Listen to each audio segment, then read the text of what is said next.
한국, 중국, 일본, 대만, 아시아를 엮는 이야기, 문화와 콘텐츠, 스토리를 함께 보는 인문 채널 백그니티 V. 오늘은 어떤 얘기를 해주실 건가요?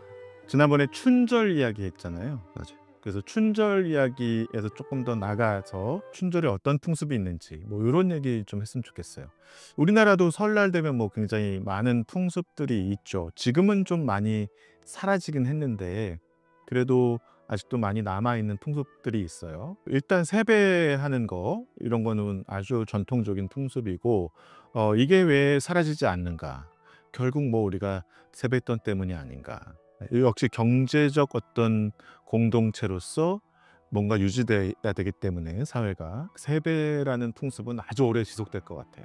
그렇죠? 세배해도 되나요? 그런데 이제 저 어렸을 때 즐겼던 풍습들도 있는데 이게 지금은 이제 많이 사라졌습니다. 예를 들면 설날부터 시작해서 한 정월 대보름까지는 꽤 긴 기간인데 옛날에는 이제 다 농업을 중심으로 공동체가 움직였기 때문에 요 기간에는 농사 지을 날 일이 없잖아요. 근데 이제 새 봄이 찾아왔으니까 농사의 준비를 하긴 해야 되겠죠. 우리 선조들은 요 설을 맞이하고 정월 대보름을 지날 때 아주 중요한 풍습을 지켰습니다. 그 중에 이제 하나가 쥐불놀이 같은 건데요. 쥐불놀이는 이제 불을 막 돌려서 들판에서 놀다가 그걸 이제 차가워진 그 논밭에 이렇게 불을 놓는 그런 놀이예요. 저 어렸을 때도 했어요. 초등학교 다니고 이럴 때만 해도 뒷동산에 올라가서 깡통에다가 이렇게 수치나 나무 같은 걸 넣어가지고 이 깡통에 긴 끈을 만들어가지고 이렇게 돌려가지고 막 놀고 그랬어요. 지금은 이제 그런 거 하다가는 큰일 날 그런 상황인데 그랬던 기억이 있습니다. 아주 재밌게 신나게 놀았던 기억이 있는데요. 그 쥐불놀이 같은 걸 하는 이유는 논밭이 겨울 내내 차가워져 있었기 때문에 이 땅을 녹여주는 거거든요. 근데 농사를 시작해야 되니까 이 땅은 이제 차가워졌기 때문에 음기가 가득한 거잖아요. 그러니까 이제 이 음기가 가득한 땅에 양기를 불어넣어 주는 거죠. 그래서 음양이 만나면 어떻게 되나요? 씨앗이 생기죠. 이 씨앗이 점점 무럭무럭 자라서 8월 달에 8월 대보름이 되면 이제 추수를 할 수 있게 되는 거죠.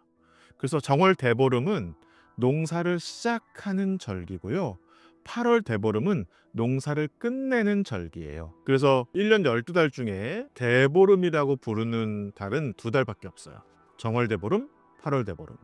농사의 시작과 농사의 끝을 의미하는 그런 날들이 되겠습니다. 네, 그래서 우리는 이런 풍습들이 있는데요. 중국도 재밌는 풍습이 있습니다. 혹시 중국에 가보신 적 있으세요? 아니요, 안 가봤습니다. 설날 전후에서 중국을 가면은요 시끄러워서 잠을 잘 수가 없어요. 폭죽놀이 때문에.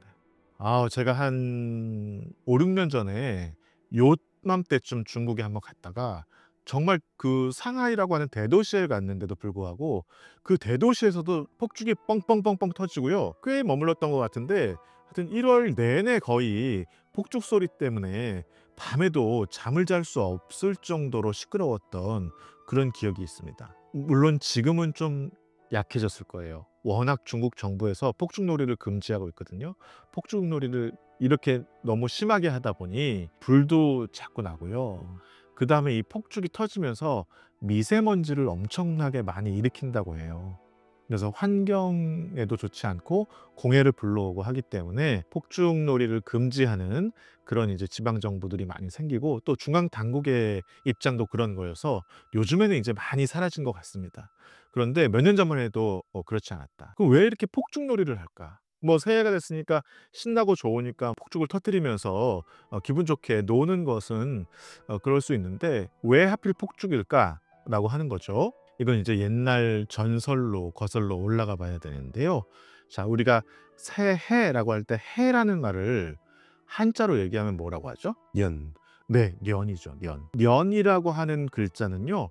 원래 어떤 글자냐면은 사람이 있어요. 아래는 사람이에요. 사람 인자고요. 위에는 벼화자예요. 사람이 별을 이고 가는 모습을 그린 글자예요. 그래서 사람이 별을 이고 간다는 것은 무엇을 의미하죠? 추수를 했다는 거죠. 그래서 한 해의 농사가 다 끝났다. 그래서 한 해가 이제 마무리됐다라고 하는 것을 의미하는 글자로 해년자를 썼습니다. 한 해의 마무리.